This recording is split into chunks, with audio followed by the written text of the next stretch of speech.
자, 오늘은 케첩을 주 재료로 사용해서 만들 수 있는 여러가지 요리를 한번 해볼 건데요. 집에 케첩이 그만 다 떨어져서 케첩을 한번 만들어 보기로 했습니다. 정말 태어나서 한 번도 만들어 보지 않았던 케첩을 오늘에서야 만들게 되네요. 유튜브란 무엇인가. 토마토를 일단 반으로 잘라줍니다. 반으로 잘라주시는 게 갈기에도 쉽고 익기도 빨리 익기 때문에 꼭 잘라주시는 게 좋아요. 껍질은 굳이 제거를 안 해주셔도 괜찮습니다. 체에 걸러버리면 되니까요. 냄비에다가 물을 한 컵 정도 넣어주고 토마토를 익혀줍니다. 약간 찌듯이 익혀주면 되는데 중불 정도로 15분 끓여주시면 됩니다. 물은 한 컵 정도 넣어도 괜찮은 게 찌는 도중에 토마토가 계속 물을 막 토해내거든요. 토마토 물로 또 익혀주면 되니까 걱정하지 마시고 불을 너무 세게만 안 해주시면 토마토는 다 익어요. 이 상태에서 이제 갈아줘야 됩니다. 핸드블렌더 쓰셔도 되고 뭐 수동 쓰셔도 되고, 수동을 쓰면 조금 고통스럽긴 하겠지만 집에 있는 믹서기 쓰셔도 되고요. 아무것도 없으시면 그냥 믹서기를 사러 가신 김에 토마토 케첩을 사오시면 세상 편하게 되겠죠. 토마토를 한번 갈아주시면 주황색의 무언가가 나오는데 귀찮게도 이 녀석을 체에 걸러줘야 됩니다. 그러면 위에 제거를 안 한 껍질 같은 녀석, 씨앗 부분 등이 나오죠. 이 녀석들을 한번 걸러주시는 게 조금 더 부드러운 보들보들한 케첩을 만드는데 좋고요. 한번 갈아준 이 토마토 퓨레, 그냥 토마토 퓨레부터 사가지고 하셔도 괜찮을 것 같다는 생각이 듭니다. 왜 생토마토로 했는지. 어쨌든 이 녀석을 넣고 설탕을 이만큼 넣어줍니다. 네, 너무 많이 들어간다고요? 저기에요? 자, 식초를 그러면 더 많이 넣어줍시다. 식초는 한 컵 반 정도를 넣어주고요. 그 다음에 후추도 조금 넣어주도록 하자고요. 같은 회사의 후추를 쓰면은 같은 케첩 맛이 나나? 소금도 조금 넣어주고요. 자, 이 녀석은 제가 지난번 향신료 시간에 알려드렸던 클로브라는 겁니다. 정향이라는 녀석인데 저렇게 양 많은 토마토에 한 개만 넣어줘도 향이 폭주한다는 거. 자, 계속 끓여주시면 되겠습니다. 센 불로 아주 그냥 수분을 날리면서 찐득찐득해질 때까지 졸이시면은 이렇게 여러분이 알고 계신 토마토 케첩 색깔이 나오게 돼요. 아까는 너무 화내가지고 이 양반 뭘 만드나 하셨을 텐데 계속 끓이시다 보면 됩니다. 근데 가급적이면 이걸 집에서 만드시지 마십시오. 왜냐면 끓이는 과정 중에 너무 튀어가지고 사방이 다 더러워집니다. 저는 이 영상을 찍을 때 거의 절반을 식탁 닦는 데 썼어요. 자, 요것 역시 체에 한번 걸러 주셔가지고 말끔하게 생긴 비주얼의 케첩을 만들었습니다. 이 와중에도 계속 케첩이 튀기 때문에 닦아줬다. 자, 이제 본격적으로 케첩을 사용해가지고 요리를 한번 만들어 봅시다. 식용유 한 큰술 두르고 이제 한식이니까 다진 마늘을 좀 넣어가지고 마늘 기름을 뽑아주도록 합시다. 여기다가 채 썬 양파와 소세지를 넣어가지고 양파 볶음, 아니 소세지 볶음을 해주도록 하겠습니다. 소야라고 하려면은 적어도 한 개 이상의 야채가 들어가야 되기 때문에 양파를 넣어준 거고요. 그냥 소세지만 해주셔도 돼요. 소스는 오른쪽 아래 표시된 녀석들을 섞어가지고 준비를 해주시면 되는데요. 물엿 쓰시면은 훨씬 더 반짝반짝이겠지만 설탕이나 올리고당 같은 거 쓰셔도 아무 문제가 없고, 꿀을 좋아하시면 꿀 넣으셔야 됩니다. 그리고 만약에 내가 성인이라면은 조금 매콤한 맛을 즐기신다면은 고추장 정도 넣어주셔도 되겠습니다. 물론 이런 거를 이제 너무 어린아이들에게 먹이면은 맵다고 할 수 있으니까, 또는 맵찔인 저에게 먹여도 맵다고 할 수 있으니까 적당히 취향대로 섞어가지고 고추장을 조절해 주시면 되고요. 마지막에 깨를 넣어가지고 약간 강정처럼 씹히는 맛의 소세지를 만들어 주도록 합시다. 저거 먹다가 절반 이상이 현장에서 사라졌어요. 다음 요리를 한번 해보자고요. 일단 대파를 잘게 다져주시고 양파도 대충 다져주시면 되겠습니다. 한국의 파와 서양의 파를 섞어가지고 대파와 양파 모두 잘게 잘라주시면 될 것 같네요. 잘게 자르실수록 음식에 파와 양파가 없어 보이기 때문에 잘게 다져주시는 게 아무래도 좋겠죠? 자, 여기다가 기름을 넣으신 다음에 살짝 볶아주시고 전자레인지에 돌리지 않은 햇반을 넣어줍니다. 맞아요, 여러분. 제가 맨날 하는 그 볶음밥 하고 있는 거 맞는데 오늘은 약간 다른 방식으로 변경을 할 겁니다. 파와 마늘 기름에다가 햇반을 볶은 다음에 굴소스 케첩을 넣습니다. 물론 시판 케첩을 넣으셔도 맛나게 된다는 거, 굳이 집에서 케첩을 만드실 필요는 없다는 거.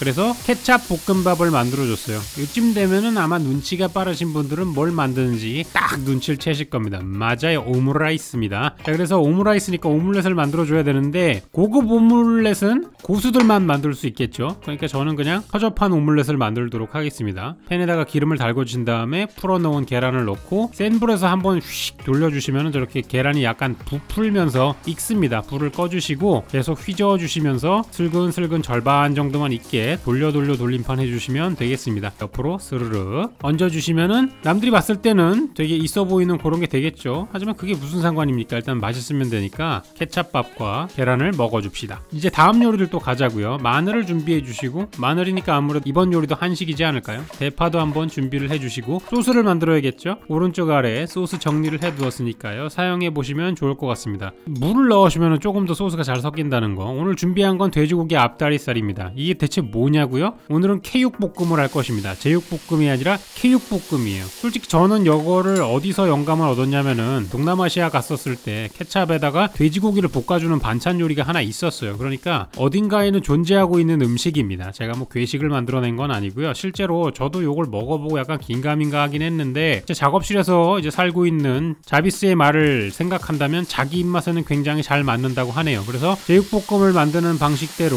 마늘과 돼지고기를 볶아준 다음에 케찹을 넣고 파도 넣고 해서 한번 볶아주면 되는데, 요걸 먹어봤더니 솔직히 저는 약간 애매했는데, 또 자비스는 또 맛있다고 하네요. 여러분 입맛이 이렇게 랜덤이니까 여러분 한번 만들어 보시고 맛있는지 맛없는지 테스트해 보시고, 나중에 저걸 다 먹긴 먹었습니다. 고기라서 그런가? 자, 이제 파스타 요리도 한번 해야겠죠. 예전에 한번 우유를 넣은 이 나폴리탄 파스타 해본 적이 있는데, 오늘은 우유 없이 약간 좀 뻑뻑 해가지고 뻑뻑하게 즐기는 걸 좋아하시는 뻑뻑한 버전의 나폴리탄 해보도록 하겠습니다. 양파와 피망 그리고 양송이버섯, 마늘을 준비해 주시고요. 마늘 기름부터 냅시다. 그 다음에 양송이와 양파를 같이 넣어서 살짝 볶아주겠습니다. 그 다음에 피망까지 같이 넣어가지고 약간 색깔이 날 때까지 센 불로 볶아주시면 되는데요. 그 이후에 미리 삶아놓은 파스타와 스톡과 케찹을 넣어가지고 섞어주시면 끝입니다. 사실 여기에다가 버터나 마가린 이런 걸 넣으시면 훨씬 더 맛있는데, 굳이 안 들어가도 괜찮습니다. 케찹과 굴소스만으로도 맛이 나오는 게, 사실 중요한 포인트는 케찹이라기보다는 저 미리 볶아놓은 소세지와 피망과 마늘과 양파에서 나오는 향이 케찹과 굴소스 두 가지만 넣어도 매력적인 맛이 나올 수 있게 도와주는 역할을 하기 때문이죠. 소세지만 골라 드시고. 자, 다음 요리 가도록 하겠습니다. 오른쪽 아래 제가 정리해놓은 레시피대로 섞어가지고 만들어 보시면 될 것 같고요. 계속 얘기 드리지만 굳이 수제 케찹 안 넣으셔도 됩니다. 마지막으로 물까지 넣어가지고 잘 퍼지게 섞어주시면 되고요. 자, 요걸 한번 끓이시면 좋습니다. 마늘의 아린 맛을 싫어하신 분들은 끓여주시면 좋고, 그냥 쓰셔도 괜찮아요. 마늘 맛 좋아하신다면은. 제가 뭘 만드느냐, 떡볶이가 아니고 떡을 말랑말랑 해주기 위해서 한번 데쳐준 다음에 요걸 꼬치에 꼽습니다. 이 꼬치는 예전에 그 어묵바 할 때 꼽아두려고 했는데 정작 그때는 안 쓰고 놔뒀다가 지금은 떡꼬치를 하는데 쓰고 있죠. 떡만 하면은 조금 섭섭하니까 올해의 히트 아이템이었던 소떡소떡도 넣어주도록 합시다. 그래서 팬에다가 기름을 한번 둘러주고요. 떡을 살짝 구워줘야 돼요. 이거를 데친 다음에 구워주면은 말랑말랑하면서 바삭바삭한 겉바속촉이 됩니다. 근데 그냥 딱딱한 상태에서 구우면은 겉이 구워져도 속이 살짝 딱딱할 수가 있어서 꼭 한번 살짝 데쳐주신 다음에 하시는 게 겉바속촉을 만드는 비결이고요. 겉이 바삭해지면은 아까 만들어 놓은 소스를 발라주는 것으로 떡꼬치가 이렇게 마무리되었습니다. 물론 소스를 더 듬뿍듬뿍 뿌려주시면은 더욱더 맛깔나게 즐기실 수 있다는 거